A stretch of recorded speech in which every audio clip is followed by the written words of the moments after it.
What is going on, everyone, and welcome back to another episode of Birdie Golf.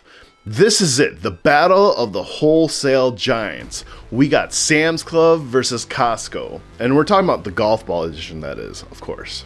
So in my last video, I unboxed the Sam's Club Maker's Mark golf ball, and honestly, I was actually really surprised that they even made golf balls in the first place. And one thing I just want to note is shout out to my subscribers and commenters for bringing it to my attention. But going back to the ball, naturally, I was eager to put these to the test. But instead of just hitting them solo and getting the performance of them, I figured, why not? Why not put them head to head with the brand new 2025 Kirkland signature golf balls? And that's what we're exactly going to be doing and we're going to be looking at today. Before we get into the details of that, one thing I do want to mention is that this channel is about you. And so just be sure to like and subscribe, drop a comment. I take your suggestions seriously and your feedback really helps shape future videos. I love having the discussion between all of us. Alright, so for this test, I'll be hitting 3 different clubs. We're going to be hitting the 7-iron, the driver, and my 58-degree wedge. And each ball will get 5 shots, ensuring similar club speed and face angle and path for consistency. So I'm going to be basically taking the best shots that are really similar to each other. So first up, let's start with the 7-iron.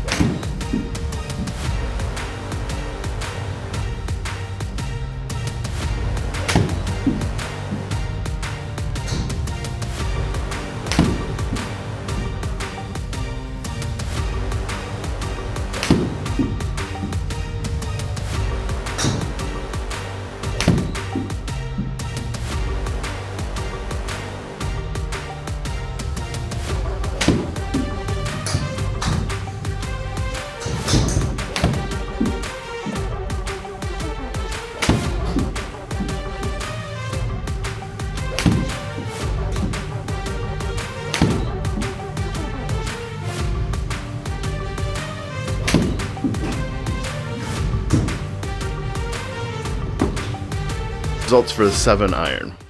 So basically for the Maker's Mark, we got 179.8 yards in terms of distance, 115.4 miles per hour ball speed, and then for a spin we had about 4,695. All right, let's look at the Kirkland, and the Kirkland basically had a total distance of 170.4 yards. Ball speed about 112.5 miles per hour, and then for spin 5,138.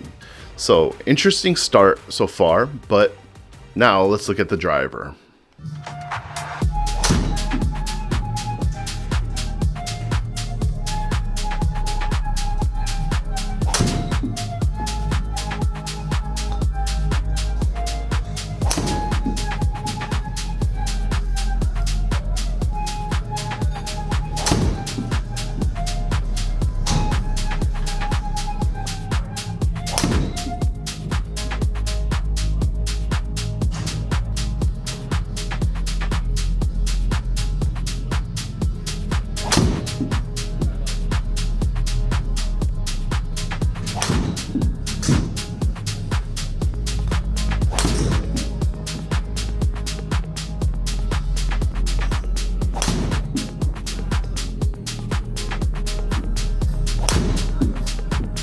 So here are the driver results, all right? So the Maker's Mark had about 260 yards of total distance, 144 mile per hour ball speed, and then 2,772 spin. Now looking at the Kirkland ball, we had about 258 yards and then 112.5 miles per hour ball speed, and for the spin, 2,962. Let's go on to the wedge now.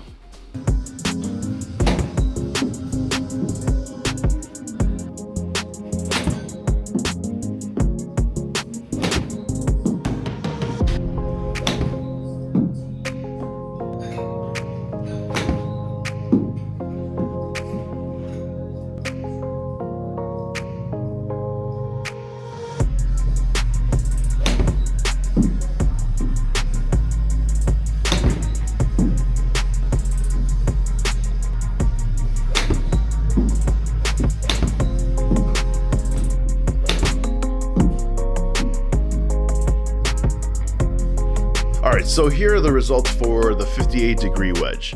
So in terms of the maker's mark, we had about 78 yards in total distance, a ball speed of 72 miles per hour, and a spin of 9,912.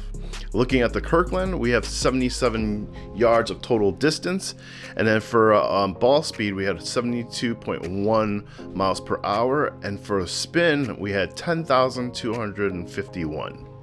So I would say both balls almost came out identically here, but you know, the Kirkland had, I'd say, a little bit more spin, which might help with the green side's control, I'd say. Alright, so final thoughts. So after putting both balls through their paces, here's what stood out to me. Alright, let's talk about the feel. The maker's mark definitely felt softer compared to the 2025 Kirkland model. And I really noticed that, especially with like on impact. And then in terms of the distance, I would say the maker's mark, I would say, especially with the 7-iron, definitely edged out the Kirkland in distance. But I would say it was kind of, I would say in terms of like the margins, they're very small. All right, so in terms of durability, there was a big difference. So I would say for the Kirkland balls, I would say the Kirkland ball definitely scuffed up and lost logo markings pretty quickly. Whereas I would say the maker's mark, I would say for the most part, held up better throughout the test. Overall, I think it's really awesome to see the wholesales really jumping into the golf market. More competition means more options for us golfers, and that's never a bad thing. Would love to hear your thoughts on this. Drop a comment, but until then, keep hitting those birdies, and I'll talk to you guys later.